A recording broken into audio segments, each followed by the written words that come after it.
So welcome, everyone. It's so nice to see you all here. This is the first Centennial Forum of 3 forums we're going to have over the next couple weeks, and this is Cornerstone Sunday. So yay, I can't believe it. So we're beginning our year with commemoration, reflection, and celebration as we engage in our past and look towards our future as a faith community together. And we're all in this together, and we're very excited about what's coming up. So I mentioned it's Cornerstone Sunday. So 100 years ago, in the fall of 1923, the cornerstone of All Saints Church, the current church building, was laid. And that's a monumental, this is not our first church, it's our third church, and I'll go into the history of that a little bit. I didn't introduce myself, I apologize for that. I am Nancy Naecker, and my co-chair is Risa Worthy-Deamer, who's our senior warden. She couldn't be here today, but she says hello to everybody. And I do want to acknowledge, we can't get anything done at All Saints without a huge group of volunteers. So I'd like to just name them to you, because they've been so important in this process. So Nina Minato, who's out there, and Jim White, thank you, and Hannah Earnshaw, Walter Little, Leah Nelson, Eileen Rogers, Ben Martin, Claire Williams has been super helpful in this whole process. Mike Hernandez, who I don't think is here yet, is part of our projects out on the lawn with the craft activity that he's developed for all of us to enjoy. Marianne Ryan, Marianne Ahart, who developed the timeline behind us. Phil Naecker, who's up in the Learning Center, and we'll talk a little bit about that, and all the staff who have been so helpful in getting this project done. Could not have done it without everyone. And I do want to mention that this slide deck is primarily from Susan Russell, who's developed it over the years for the Getting Connected class, and a bunch of slides came from the archives of Keith Holman, so thank you very much for that. So Cornerstone here is, sometimes people consider putting time capsules, and that question always comes up, so I thought I would talk about that. First of all, some may ask, there's a tradition of burying a time capsule in there. During the Learning Center remodel project, we had to bring in a forensic pipe expert to locate some pipes in concrete. And we said, well, go over to the Cornerstone and see if there's anything buried in there that we might be interested in knowing about, and nothing was found. So just to let you know that, even though in the archives, the history that was handed down to us, and it's written that there is a time capsule, and it even lists what is in there, we don't believe it's actually in that Cornerstone. So time capsules are a wonderful thing, but it doesn't look like we have one in there. So this is the only slide I have that has a lot of writing on it, and I just, in case you didn't know what a cornerstone was, cornerstone is the first stone set in construction of a masonry foundation. All other stones will be set in reference to this stone, thus determining the position of the entire structure.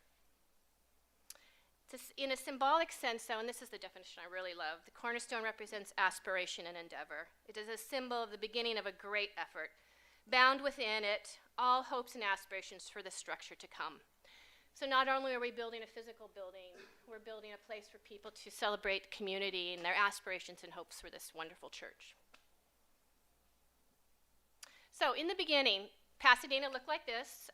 This is All Saints in Pasadena in about 1882, so mostly orange groves. The church began in a living room of a small house tucked in a Southern California orchard in the corner of Lake and Walnut. That's like where Conrad's restaurant is right now. 11 people were present for that first service. During the next 2 years, services were held at a public school building on the corner of Fair Oaks and Colorado. Clergy and vestry arrived early on Sunday mornings to move the desks and mop the floors. Can you imagine? Vestry meetings were held on the Monday night closest to the full moon so members could find their way home after the vestry meeting in the dark city streets, so it had no street lamps. I also wanted to give a shout out to Jack Levan, who wrote an amazing history of All Saints, and the notebook I left it on the table out there, and you can flip through it. He's since passed away, but he was a wonderful historian for All Saints Church, and I've gotten all this information from him. I do want to do a land acknowledgement, and thanks to the Telling the Whole Story groups and Hannah for your work. We acknowledge that All Saints is included in the region of the ancestral and traditional lands of the Hahamanga Tongat peoples who historically were in the San Gabriel Valley. And we honor their connection to this region and give thanks for the opportunity to live and serve here.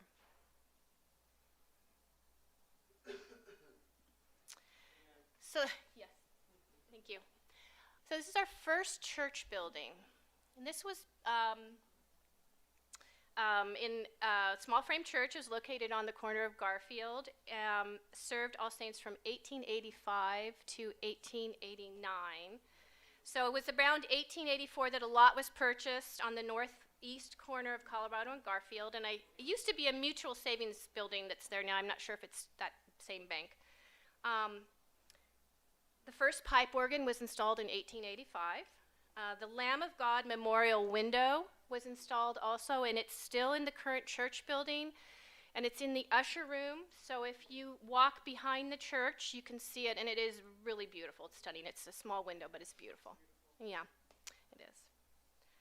The church here had seating for about 125 people. This is the inside of the church. It's kind of a hard photo, but it's the best we have. At first, congregants had to sit on boxes and planks of wood before we had even those chairs installed. Became incorporated in 1886 as its own church entity. So the parish continued to grow rapidly as Pasadena really grew during this era. I mean, there was an explosion in Pasadena, and so by March of 1887, the vestry voted to purchase 200 feet of land on the North Euclid Avenue, which is where we are now. They sold that lot on Colorado, and by June 1887, they bought two other adjoining lots next to us, and I think they were going north from this property. And they were bought for about about $50 a square foot. Yeah. So this church was built 1889. It's a wooden structure, and I don't know how many people that sat. I'll try to find out. So there's a church from the other angle, and this next to it is the rectory, and I have another picture of it. So I believe that is the second rectory that All Saints Church has had. So if you don't know, the rectory is where the rector lives. And I believe we've had about 4 or 5 rectories since the beginning of All Saints Church, I believe.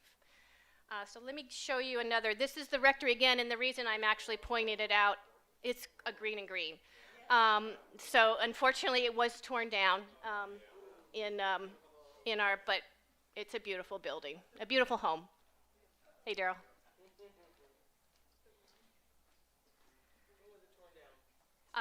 Next slide. There it is being torn down. So All Saints was really growing. As I mentioned, Pasadena was really growing. So it was demolished to make way for our current building.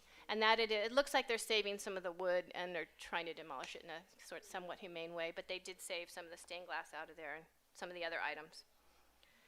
So this is our current church building. So it took 1923, as I mentioned, was when the cornerstone was laid. So it took about 14 months and $275,000 to build the current church building.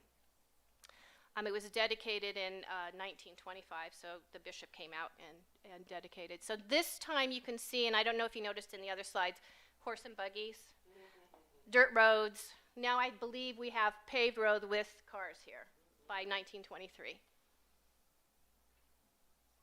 Have a bell tower, which doesn't have a bell.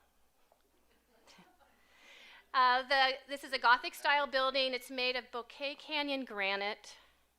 I don't know where Bouquet Canyon is. I need to find that out, but if anybody does. Santa Clarita. Okay. I knew it was local. Santa Clarita. The slate roof is Vermont slate.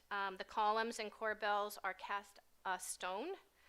Up to 1936, the vestry, which were all white men, as you can imagine, served as ushers. Every Sunday they served as ushers, and their appropriate dress was morning suits with tails, vests, pinstripe trousers. So that was their job. To wear all those clothes and get us all seated. There's a long, we have many stories we're going to tell over the next year, and I'm giving you a very brief synopsis of getting us up to now. So there's many stories to tell. We made it into the LA Times. This is a drawing. It's announcing that, thank you to Jamie who found that for me. Pasadena has a new home, and it describes the Gothic style building. Yeah, which I'm not an architectural historian, so I don't know what that kind of means. Go ahead. Oh, okay. Okay, good. I'll get more information from you. Okay, good, thanks. The campus was completed in 1930, so that's the parish house on the left, and the parish hall, which we're in right now, is the bottom of the U. If you're looking, that's our lawn. There's no oak tree there. Currently, the parish, so that's where I believe the third home for the rector was here. Obviously, it's not here anymore. It's another place, but this is now the office buildings here and the learning center here, and we'll talk a little bit about why this looks different now.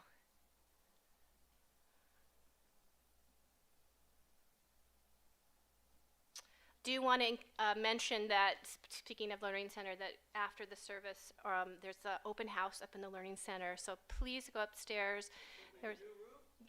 We have a really wonderful, the Buildings and Grounds Committee, thanks to Erica and all the team, did an amazing job renovating and redoing the Learning Center upstairs, so there's a new roof, so we don't have those leaks and buckets and big trash cans sitting around. This is the first time that the skylight up there has been opened in like 15 years. It's had a blue tarp over it.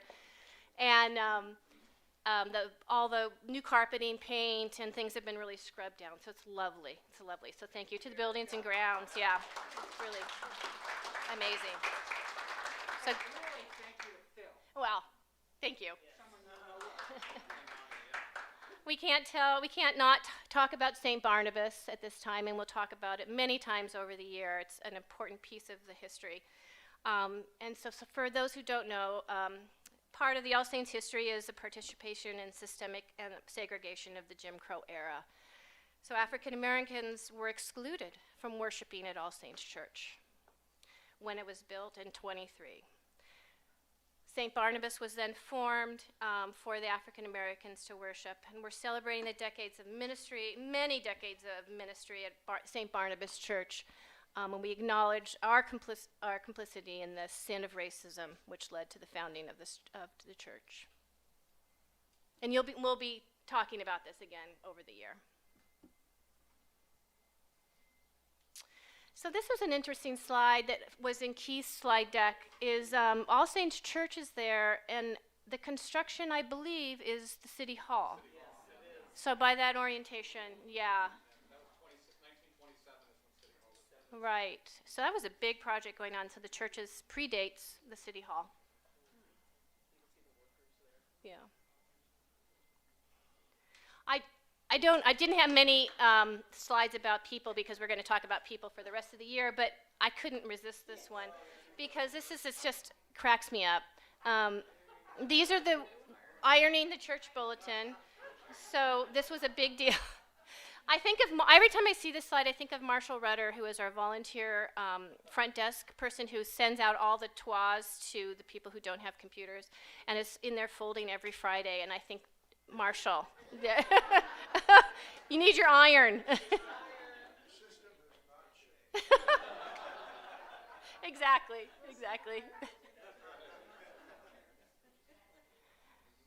So some people have asked when you came in, the reason why this building looks different is in 1976, we did have an arson fire.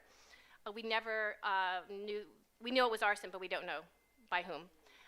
The parish hall and this entire building was burnt to the ground, and you can see only things left were this, the concrete tracery that's left in the windows up there, and rubble everywhere.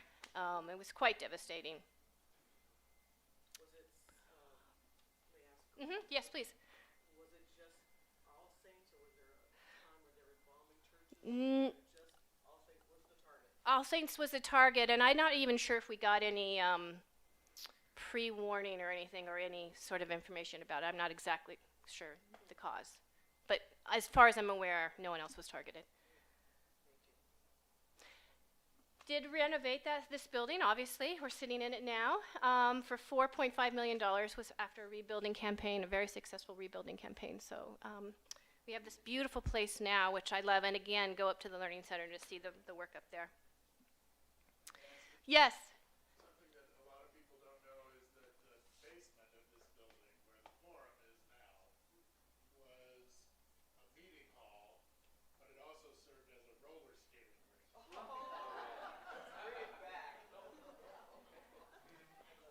So there are a few people here that roller skated in that roller rink. I don't think they're here in this room right now, but you did once. Oh, thank you. I grew up in Redondo Beach, and my church youth group there came up and met with the Presbyterian youth group here. I was in a Presbyterian church. And then we all came over to All Saints and roller skated. So that was when I was in high school. Are there photos? No, I have none. That was in the 60s. If anybody does have photos, I didn't see any photos in any of the archives about roller skating. So that would be, it's a lot of stories about it, but so currently where the forum is now, it was a roller skating rink, and the youth group used to go down there and play broom ball and roller skate on the wood floors. We did do a renovation in the sanctuary in '91. This is before. It's a little darker place to be in church. And then we had this, what's called a rood screen across the front. How many people were here then? Some of you were. So if you remember that, it separated the clergy from the parish. And it was, it's an old-fashioned-ish way they used to do church.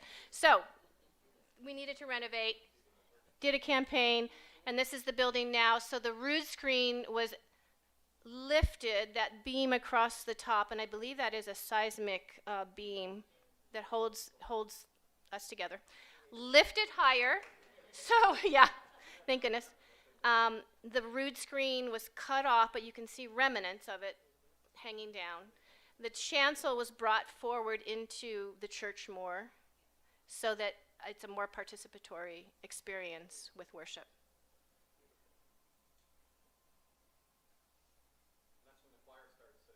Yes. So actually, let me go back. The choir, you can see, used to sit on the side, and they were, hard to see. But now we can. They're in the back. We can see them better. The high altar, that you can see there's a bit of altar rail back there by the high altar, and that's where we went up to receive communion. You walked all the way back. Yeah. Ah. Walked up through the opening in the rood screen, and then between the pews that the choir was sitting in. Cool. Yes, Pat. That was a Rick Felton Pat Daw building captain. Yay, Pat Daw. I forgot it was Pat Daw. Thank you. Huge undertaking, and thank you. We have this beautiful church now. Thanks. Beautiful floor. And that floor is bachelor tile in there, which I forgot to mention at the other, which is beautiful.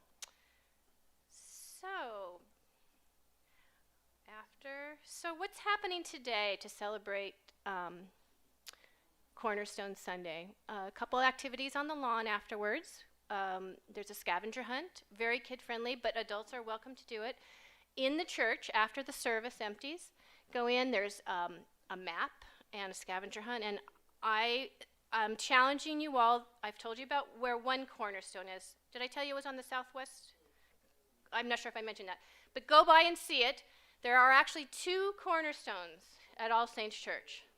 And I challenge you to take the scavenger hunt to find the second cornerstone. Okay, it's in the church. It's in the church. And it's on the map, and you get a little prize if you find it.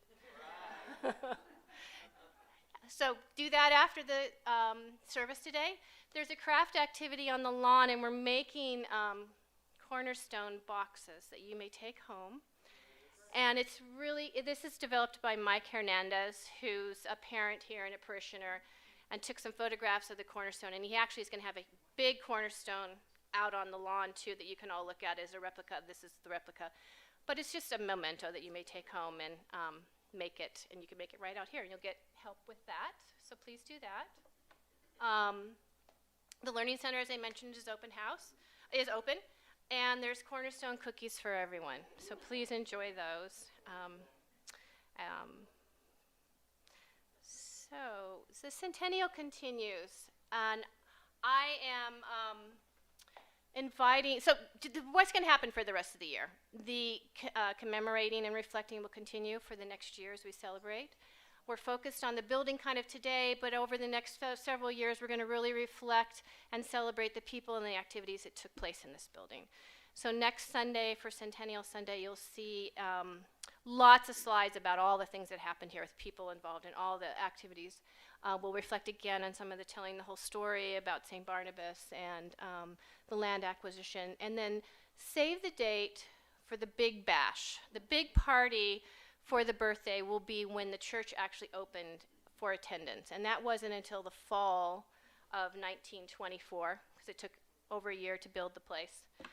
So save that, we're going to have a wonderful celebration in a year, so save that date. And as soon as we firm up the date, we'll get it to you, but it will be in September of 2024. A big committee will be helping with that. And if you have any ideas, that would be great. I repeated that. So part of today is stories about you, and we've talked a lot about the building, but I really want to talk a little bit about you too as we're going through the celebrations. So Marianne Ahart and Anina Minato made this amazing timeline behind me, and I'll open the screen in just a second. It's interactive, so we've put up some of our milestones that have happened at All Saints Church. And we want you in this lower part to add your stories. And so as I was standing here, I heard Rosemary and John Hyde mention they got married here. And those are the stories we want up here. The date, there's Post-it notes here. You can write on that. We'll get some bigger Post-it notes too. You can put pictures of your wedding if you'd like up here. So these are the things we want you to add. Like I mentioned, we only put a few milestones up here. Anything else you'd like to add, please add to it. This is your timeline. This will be up for the next month. And I wanted, just for the stories that we're looking for, I wanted Jim White to actually tell us a little bit story about, because we put up here in 1990 that the trailers were installed temporarily. And Jim was there, and if you could just stand up and tell us that story a little bit about what happened at City Hall. So I was the chair of the Buildings and Grounds Committee when we put the trailers in. As such, I got to go to the City Design Review Committee. And I sat there during the committee meeting as the committee ripped apart some architect's design for a building on Colorado, and I was getting more and more nervous as the meeting went on, because I was the last thing on the agenda. And so when I told them about the trailer plan, they said, "Oh, that's going to be so ugly. Can't you do something like maybe grow some vines on it and have it be a chia trailer?" And I said, "Sure, whatever you want, we'll do." So amazingly, the trailers are still here 30 years later. How long were they supposed to be here? I think 2 years. Yeah. So those are the kind of stories we'd love to hear about. They make All Saints what it is. So please contribute to theirs. Anybody else want to share their story? Kids getting baptized? Yes, Sarah. I sang with the William Hall Chorale my first solo in 1964 here with the root screen and an orchestra, I think. I'm pretty sure, there had to be an orchestra. And we did the Duraflay Requiem, and I sang Pia Jesu. And part of the chorale was behind this screen, and part were in front, and there was orchestra. And the old church did not host an orchestra too well. So the way it is now is really wonderful, but it's very memorable to me. And I have to tell you that William Hall died yesterday. He was 89. So it's kind of when I looked at the picture with the root screen, I realized, man, I sang my first real sort of professional solo here. It's amazing. And I didn't have a whole lot of other things at All Saints at that time, but that's very memorable for me. And to think about it on the occasion of Bill's death, Very memorable. Yes, Thank you for sharing that story. That's lovely. We'd love to have you add that to the timeline. thank you. That's wonderful. Anybody else have a story? Yes, Mike. Sure. So I've been a long time sort of fan of anything Aaron Sorkin writes, The West Wing, all that stuff. And after I'd gotten here as rector, I was rewatching The West Wing and got to the first episode of season 4, which is when John Wells took over. John Maryland used to be parishioners here. First thing I noticed is there was a scene where 2 of the characters are named Ann Peterson and Tim Safford. If you don't know, as they get called. But then at the end of the episode, they drive, Martin Sheen, the president and his family, to this Roman Catholic church to do a private mass for the family. Their daughter's been kidnapped, and they pull up in front of All Saints. There's the unmistakable window as they're kneeling at the altar rail receiving communion. And, part of our history is, and we should do a film festival or something, because all the different movies and TV shows and everything that have been shot in this space. It's incredible. All Saints needs its own IMLD. IMDb. We do. Do it. Yes, Frank. Yeah, I want to follow up on the lady's choir experience. I sang here with the Pasadena Chorale in 1970 with William Hatcher, who was the conductor at PCC, and we sang. One of the things to remember, we sang "Pull Stop It, Mater," but that's all I can remember. We sang. 1970? Yeah, that's the first time I stepped into this church with the Pasadena Chorale. That's a wonderful story. Put it on the timeline. Yes, please, yes. Steve? This is an offer, and I don't know if you already have it. I digitized Jack Levin's book, Excellent. Oh, that's great. right? And so I can send that to you, and it can be made available to everybody. That would be wonderful. Oh, thank you. Yes, thank you. That's great. Any other stories? Yes, Clara? We just, recent history, we had our 50th anniversary Oh, yes. celebration That was here. fun. Okay. And because there was construction going on, we had to kind of work things differently. But across this wall, we had a timeline of our 50 years of marriage with all pictures, grandkids, relatives, friends. And because we wanted a dance floor, and we worked with buildings and grounds, and they said, you can't fit all these people in this room with a dance floor. And we're like, why don't we have it on the lawn? So we had the reception on the lawn, the dinner on the lawn, the dancing in Sweetland Hall, and this was the picture gallery room. And we sang "Oh Happy Day" coming out of the church. We had African drummers. It was amazing. And they turned that lawn. It looked like, I didn't know what was going to happen, but it looked like an Oscar event. So and people were amazed. A lot of people had never been to this church, weren't Episcopalian, had never been, and they were amazed. And so we want to thank the church for just, and I didn't know we'd be a part of the history here. You are part of the history, yes. Anyway, yeah. So please add that to the timeline. We will. It's great, great. Mary Ann? Do you want to explain about the Yes. way it's broken up? Yes. So my hardest thing today is to open that screen. So I'm going to try.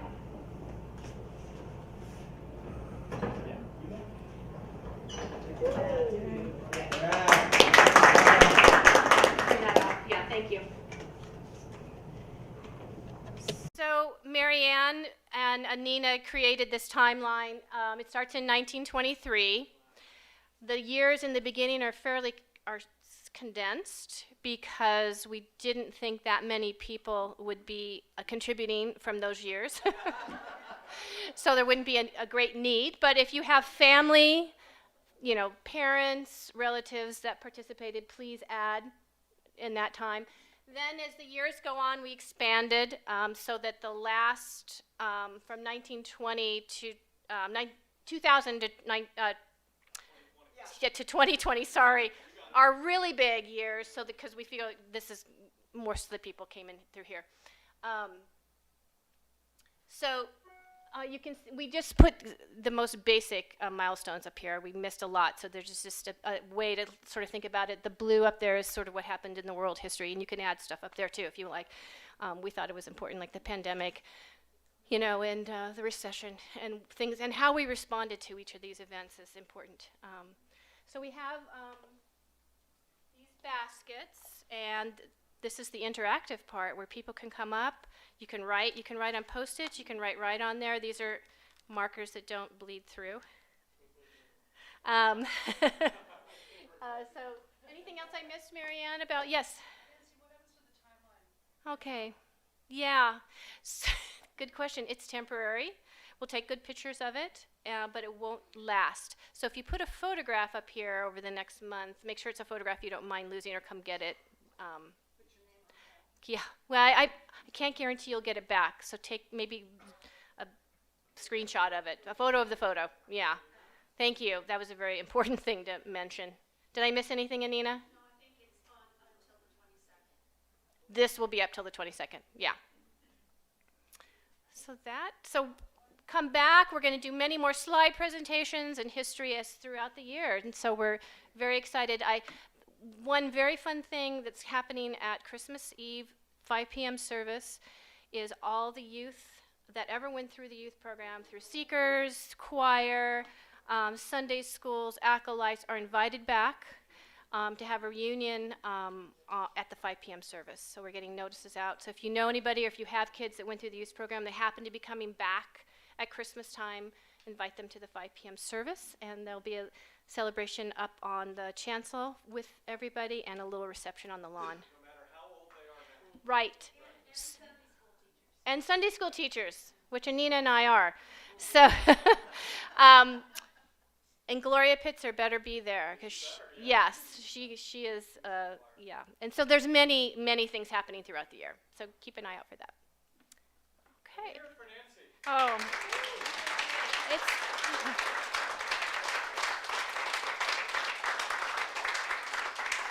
it was a group effort, so please come on up.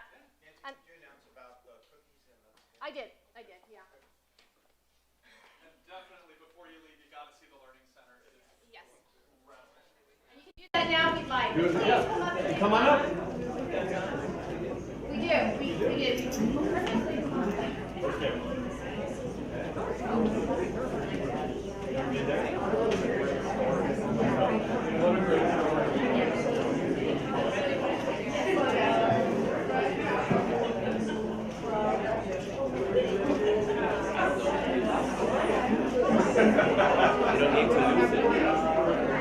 You're not taking it.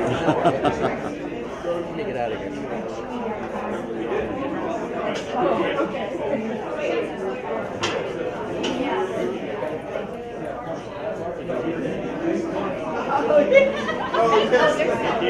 Hey, Tom.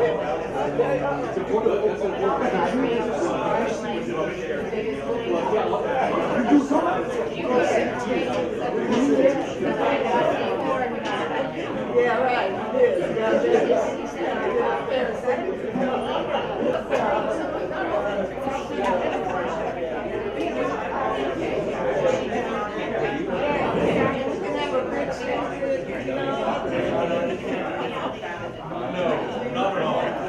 So sorry, that was in the short service. This is hard to have.